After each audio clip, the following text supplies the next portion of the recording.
So we are on chapter 4, audit process and audit program. और इस chapter में कल हमने इंट्रोडक्शन करी थी जिसमें हमने प्रिपरेशन फॉर ऑडिट किया था कि एक ऑडिटर किस तरह से ऑडिट कमेंस करने से पहले ऑडिट करने की तैयारी करता है। भाई ऑडिट की तैयारी कैसे करी जाती है, ऐसे कौन से काम हैं जो ऑडिट स्टार्ट करने से पहले आपको करने हैं। इसमें हमने क्या क्या किया था।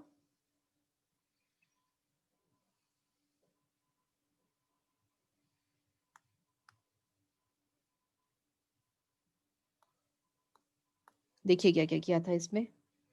ऑडिटर को क्या क्या पता लगाना है, ऑडिटर को जानकारी इकट्ठी करनी है। यहाँ पर क्या करना है ऑडिटर को, यहाँ पर ऑडिटर को कुछ जानकारी इकट्ठी करना है।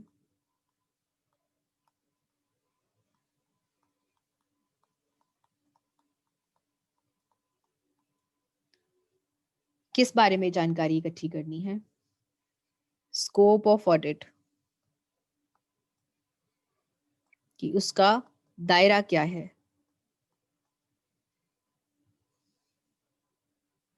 इसमें आप बात करेंगे स्टैट्यूटरी ऑडिट की, प्राइवेट ऑडिट की। फिर उसको देखना है कि ऑब्जेक्टिव्स क्या हैं ऑडिट के, किस उद्देश्य से वो ऑडिट कर रहा है।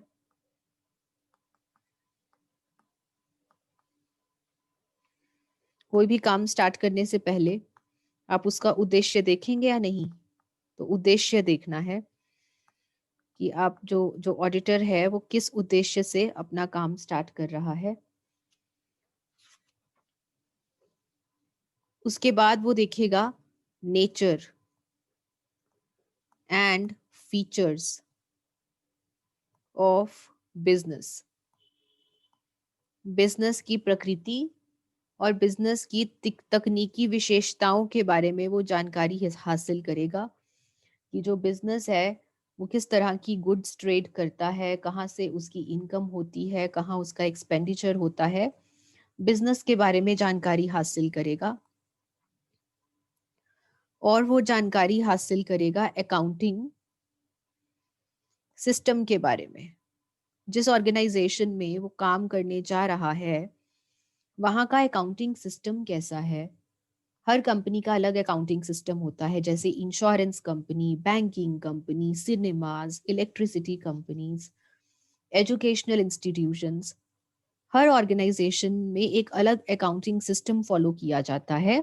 तो एक ऑडिटर को ऑडिट स्टार्ट करने से पहले उस ऑर्गेनाइजेशन के अकाउंटिंग सिस्टम के बारे में जानकारी हासिल करनी होगी।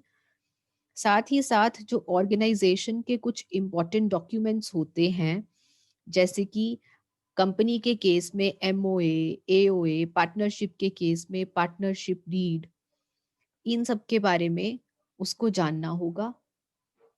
इन सबको स्टडी करना है उसे, ताकि उसे पता चल सके कि बिजनेस के इम्पोर्टेंट डॉक्यूमेंट्स में क्या लिखा है।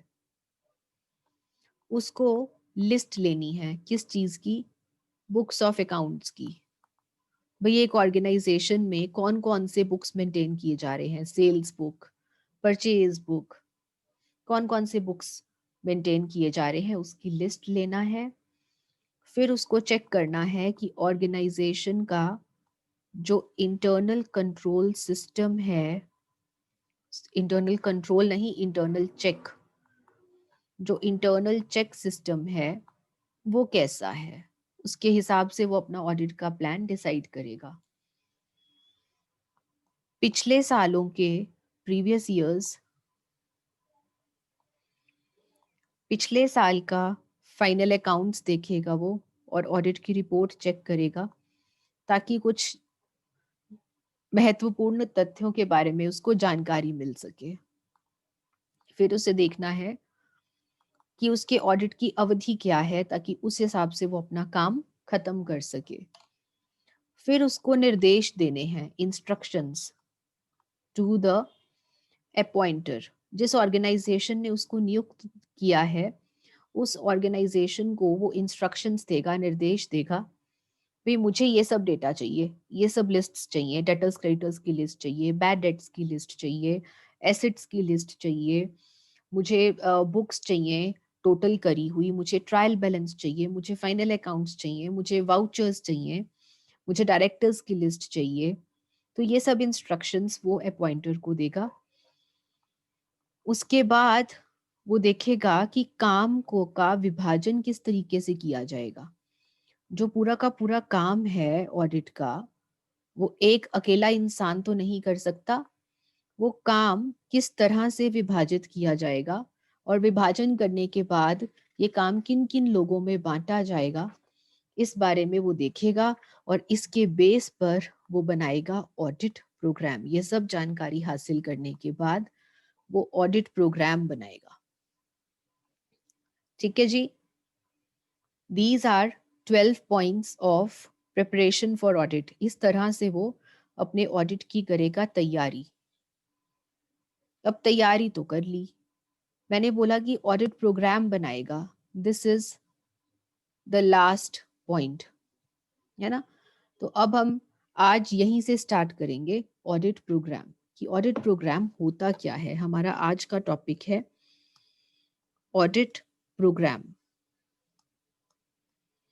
अब आपने क्या किया, आपने जानकारी तो हासिल कर ली ऑर्गेनाइजेशन के बारे में, अपने ऑडिट के काम के बारे में सारी जानकारी हासिल कर ली।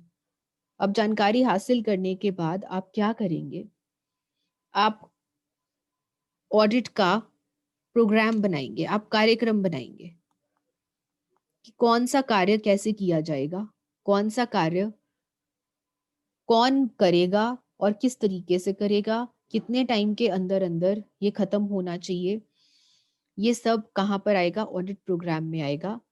ऑडिट प्रोग्राम एक तरह से क्या होता है, ऑडिट प्रोग्राम एक तरह से एक्शन प्लान है। What is action plan? कार्य योजना।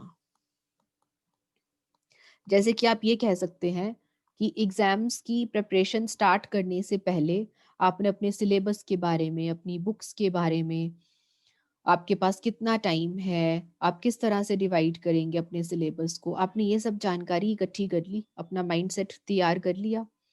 अब आया टाइम टाइम टेबल बनाने का। आपने अब डिटेल्ड टाइम टेबल बनाना है, आपने एक्शन प्लान बनाना है, आपने अपने एग्जाम्स की तैयारी के लिए स्केड्यूल बनाना है कि किस तरीके से आप कितने दिन के अंदर अपना सिलेबस पूरा करेंगे और कितने दिन आपको रिवीजन के लिए चाहिए। मान लीजिए कि आपके पास 1 महीना बचा है, 1 मंथ का टाइम है आपके पास और 1 मंथ के बाद आपके एग्जाम स्टार्ट हो जाएंगे। इस 1 मंथ में आपको अपना सिलेबस भी कंप्लीट करना है एंड इसी टाइम में आपको अपना रिवीजन भी कंप्लीट करना है और रिवीजन कंप्लीट करने के बाद आपको कुछ पास्ट ईयर के क्वेश्चन पेपर्स भी देखने हैं।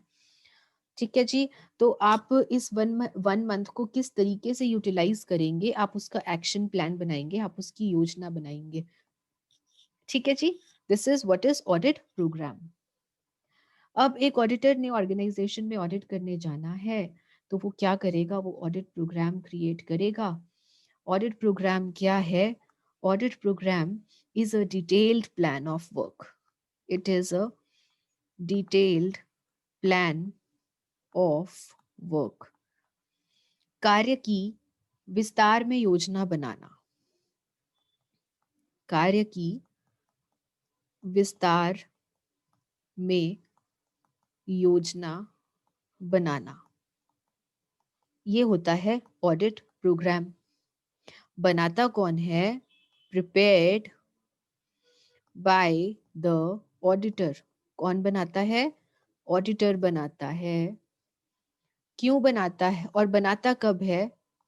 कब बनाता है? ऑडिट स्टार्ट होने से पहले, before beginning the audit. Audit start करने से पहले, ऑडिट शुरू करने से पहले वो ऑडिट प्रोग्राम बनाता है ताकि वो अपने असिस्टेंट्स को, सहायकों को काम बांट सके। ठीक है जी। सो ऑडिट प्रोग्राम एक कार्य योजना है, एक्शन प्लान है, ये डिटेल्ड प्लान ऑफ वर्क है। इसमें कार्य की विस्तार में योजना बनाई जाती है और ये योजना बनाता कौन है? ये योजना बनाता है ऑडिटर। और कब बनाता है? ऑडिट स्टार्ट करने से पहले। ठीक है जी। एक तो ये डिटेल्ड होता है, साथ ही साथ ये रिटर्न होता है। मतलब एक तो ये विस्तार में होता है, आप इसको विस्तृत कह सकते हैं। एक तो ये विस्तृत होता है, विस्तार में, डिटेल्ड। साथ ही साथ ये लिखित रूप में होता है। और इसमें क्या होता है? Detailed plus written plan of the audit techniques. भाई कौन कौन सी तकनीकें अपनाकर ऑडिट करना है? हाँ जी, कौन कौन सी तकनीकें अपनाकर ऑडिट करना है? इस प्लान के हिसाब से ऑडिटर और उसका स्टाफ ऑडिटिंग का काम करता है। On the basis of which auditor and his staff proceed with auditing work. इस प्लान के हिसाब से ऑडिटर और जो ऑडिटर का स्टाफ है वो अपना काम शुरू करते हैं। ठीक है, तो आप एक तरह से ये कह लीजिए कि ये एक डिटेल में आप प्लान बना रहे हैं। कौन बना रहा है? ऑडिटर बना रहा है कि भाई ये काम है, लिस्ट तैयार करेगा, ये काम है और इन इन कामों को ये पर्सन करेगा और इतने इतने टाइम के अंदर ये काम पूरा होना चाहिए। ठीक है, आप इसमें जो डेफिनेशन करेंगे ये तो मीनिंग हो गया। दिस इज द मीनिंग, ये तो मीनिंग है। डेफिनेशन किसकी करेंगे आप?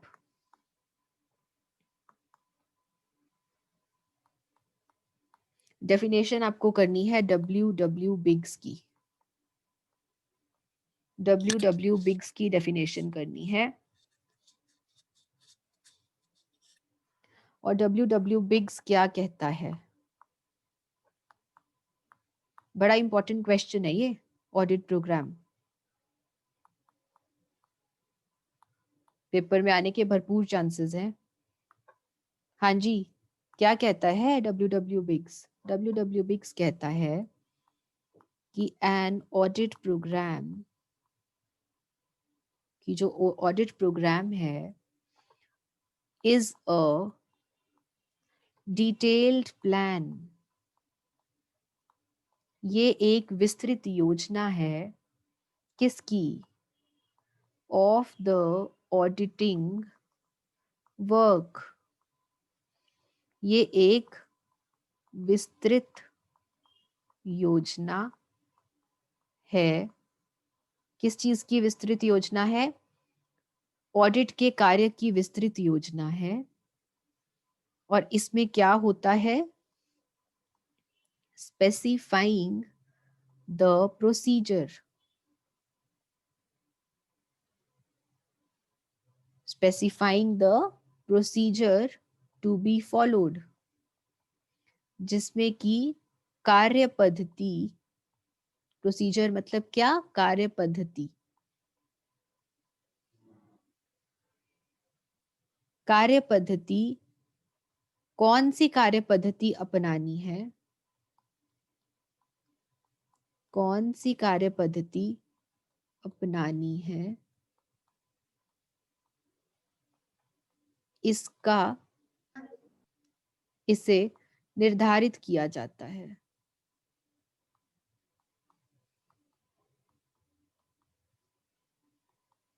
भाई कार्य पद्धति कौन सी अपनानी है, इसका, इसको निर्धारित किया जाता है। Specifying the procedure to be followed.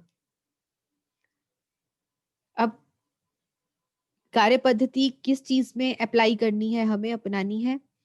In verification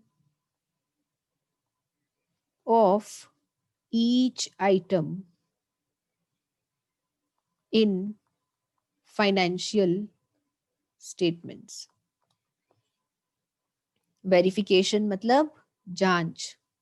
भाई आपको फाइनेंशियल स्टेटमेंट्स जैसे कि बैलेंस शीट और प्रॉफिट एंड लॉस, भाई ऑडिटर का काम क्या है? ऑडिटर का काम यही है ना कि वो फाइनेंशियल स्टेटमेंट्स को, बैलेंस शीट को और प्रॉफिट एंड लॉस को चेक करे। यही काम है ना। तो ऑडिट प्रोग्राम भी तो इसी हिसाब से बनना चाहिए। तो ऑडिट प्रोग्राम एक विस्तृत योजना है इस चीज के लिए कि भाई हर आइटम, बैलेंस शीट की, प्रॉफिट एंड लॉस की हर आइटम को की जांच करने के लिए कौन सी कार्य पद्धति अपनाई जाएगी, ये निर्धारित किया जाता है एक ऑडिट प्रोग्राम में। आई होप आपको यहाँ तक समझ में आ गया है। किसी को कोई डाउट है तो चैट बॉक्स में डालिए, फिर हम आगे बढ़ेंगे। हाँ जी, डाउट है तो चैट बॉक्स में डालिए। So this is the definition by W wigs की ऑडिट प्रोग्राम एक विस्तृत योजना है जिसमें की कार्य पद्धति का निर्धारण किया जाता है ताकि फाइनेंशियल स्टेटमेंट्स की हर एक आइटम को वेरीफाई किया जा सके।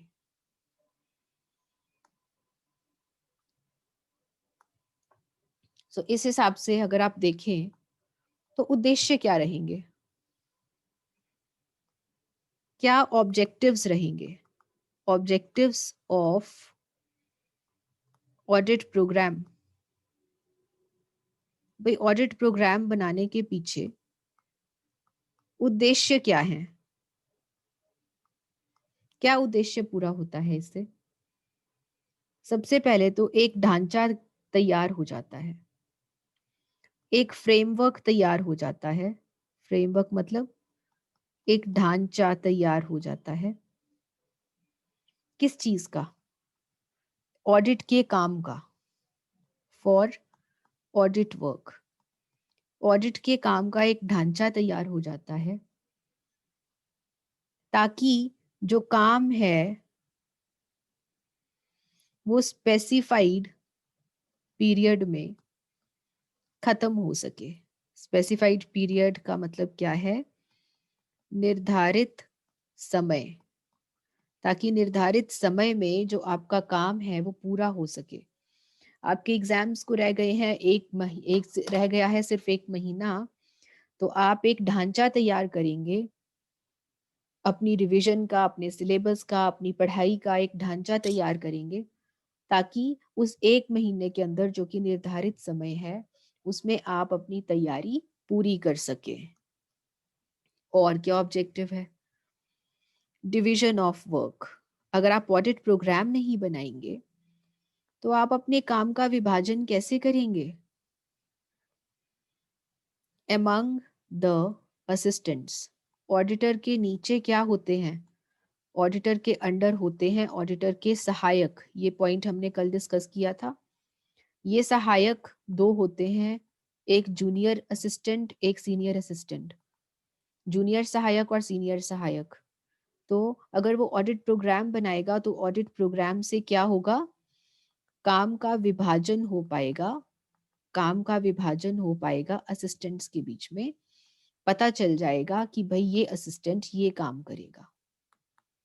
ठीक है जी। और क्या फायदा मिलेगा ऑडिट प्रोग्राम बनाने से? ऑडिटर को पता चलता रहेगा progress of the work. Auditor को पता चलता रहेगा कि जो कार्य है उसमें कितनी प्रगति हो रही है। ठीक है। और क्या पता चलेगा? इन केस अगर कोई असिस्टेंट, जूनियर सीनियर असिस्टेंट या फिर जिसको आप एम्प्लॉय कहते हैं, अगर कोई एम्प्लॉय छोड़ जाता है, चला जाता है ऑर्गेनाइजेशन को छोड़ के या ऑडिटर को छोड़ के, ऑडिट के दौरान, employee leaves during the audit. अगर ऑडिट के दौरान कोई एम्प्लॉय ऑडिट का काम बीच में छोड़कर चला जाता है तो ऑडिटर को क्या करना है? उसे रिप्लेस करना है। रिप्लेस करना है, उसकी जगह कोई दूसरा एम्प्लॉय लाना है। दूसरा एम्प्लॉय लाना। क्योंकि भाई जो एम्प्लॉय काम छोड़कर चला गया है ऑडिट के दौरान, उसकी जगह दूसरा दूसरा पर्सन तो चाहिए ना, तो उस पर्सन को रिप्लेस करना ये भी ऑडिटर का, ऑडिट प्रोग्राम का काम है। साथ ही साथ ऐसी कोई भी संभावना को खत्म करना, removing the possibility, removing the possibility of any work being left out, ऐसी संभावना को दूर करना जिससे कि ऑडिट का कार्य रह जाए। लेफ्ट आउट मीन्स रह जाए। तो ऐसी अगर कोई भी किसी भी तरह की संभावना है कि ऑडिट का काम बीच में ही रह जाएगा, तो ऐसी संभावना को दूर करना। Sixth, fixing the responsibility,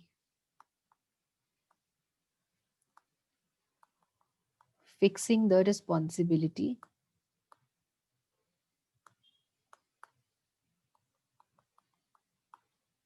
of the employees।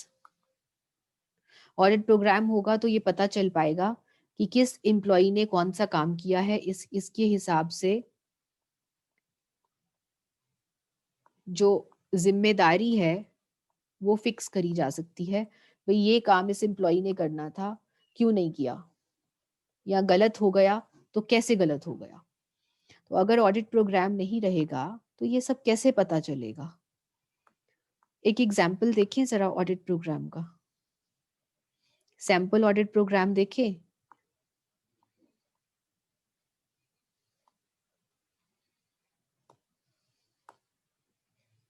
Sample audit programme देखिए जी, यहां पर आपकी है, मान लीजिए आइटम्स ऑफ फाइनेंशियल स्टेटमेंट्स। आपने हर आइटम को चेक करना है ना, बैलेंस शीट और प्रॉफिट एंड लॉस की हर आइटम को चेक करना है आपने। तो यहाँ पे आप आइटम्स लिखेंगे, यहाँ पे आप लिखेंगे कि कौन सा ऑडिट प्रोसीजर, कार्य पद्धति, या फिर कौन सी ऑडिट की टेक्निक आप यूज करेंगे, और पर्सन असाइंड, भाई ये काम कौन सा व्यक्ति करेगा। आप ऑडिटर हैं और आपने अब काम का विभाजन करना है, ऑडिट प्रोग्राम बनाना है। तो सबसे पहले देखिए आपकी पहली आइटम, मान लीजिए आपकी बैलेंस शीट में कैश, आपने कैश का ऑडिट करना है। तो आप क्या करेंगे कि कौन सी कार्य पद्धति का इस्तेमाल करेंगे। सरप्राइज कैश काउंट, एकदम से जाकर किसी भी टाइम पे कैश की काउंटिंग कर लेंगे, ये देखने के लिए कि भाई कहीं कैश में हेरफेर तो नहीं हो रही। कैश बुक को चेक करेंगे, ये देखने के लिए कि जो कैश का बैलेंस है वो कैश बुक के साथ मिल रहा है या नहीं। बैंक रिकंसिलिएशन स्टेटमेंट बनाएंगे, बीआरएस करा हुआ है आपने, बीआरएस +2 में बैंक रिकंसिलिएशन स्टेटमेंट। इससे आप बैंक और कैश के बैलेंस को आपस में मैच कर पाएंगे। तो आपने ये प्रोग्राम बनाया कि जो भी पर्सन कैश का ऑडिट करेगा वो कैश का ऑडिट करते वक्त सरप्राइज कैश काउंट करेगा, वो कैश बुक को चेक करेगा, वो बीआरएस बनाएगा। और ये कार्य मान लीजिए ऑडिटर ने मिस्टर, अपनी क्लास में ही देख लीजिए कौन है, रवि, रवि को दे दिया। ठीक है जी। दूसरा फर्नीचर, दूसरी आइटम आई फर्नीचर की, भाई फर्नीचर चेक करना है। तो आप, ऑडिटर ने बोला फर्नीचर चेक करने के लिए आप बिल, फर्नीचर का बिल चेक करना और फर्नीचर की फिजिकल वेरिफिकेशन करना, जाकर देखना कि क्या वो फर्नीचर पड़ा भी है या नहीं पड़ा। देखना कि उस फर्नीचर को कैपिटल में आइटम ट्रीट किया गया है, रेवेन्यू आइटम ट्रीट किया गया है, और ये देखना कि कितना फर्नीचर परचेज या फिर सेल हुआ है। और ये काम ऑडिटर ने अलॉट कर दिया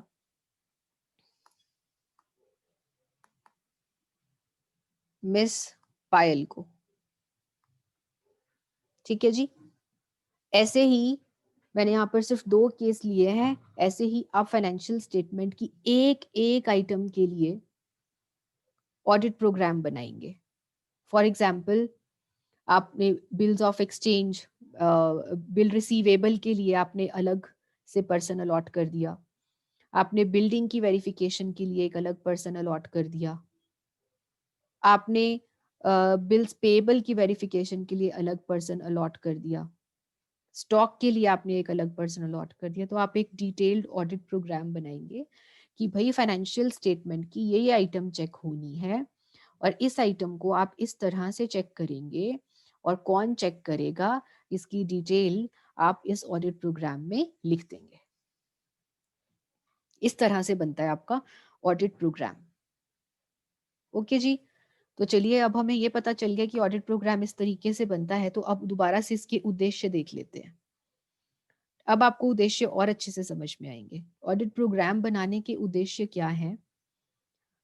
सबसे पहले तो एक ढांचा क्रिएट हो जाता है, एक ढांचा बन जाता है पूरे ऑडिट के काम का। भाई ये काम करना है, और ये काम ये पर्सन करेगा, और समय का निर्धारण हो जाता है कि भाई इतने इतने टाइम के अंदर अंदर ये काम होना है। दूसरा, ऑडिट प्रोग्राम से जो काम है वो सहायकों के बीच में बट जाएगा, डिवीजन ऑफ वर्क हो जाएगी एमंग द असिस्टेंट्स। तीसरा, ये पता चलता रहेगा कि कार्य की कितनी प्रगति हुई है। आपने यहाँ पे साथ में दिन भी लिख दिए, डेज भी लिख दिए। यहाँ पर मान लीजिए आपने यहाँ पर डेज भी लिख दिए कि भाई ये काम इतने दिन के अंदर अंदर पूरा होना है, डेज। मान लीजिए ये काम एवरी मंथ होना है, एवरी मंथ, हर महीने एक दिन। मान लीजिए ये काम होना है 31 मार्च को,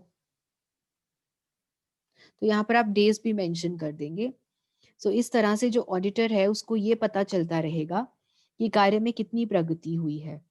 साथ ही साथ ऑडिट प्रोग्राम से मान लीजिए ये जो मिस्टर रवि हैं ये निकल गए, ये ऑडिटर को छोड़ गए हैं, निकल गए हैं, तो अब और रवि का काम कोई तो करेगा ना।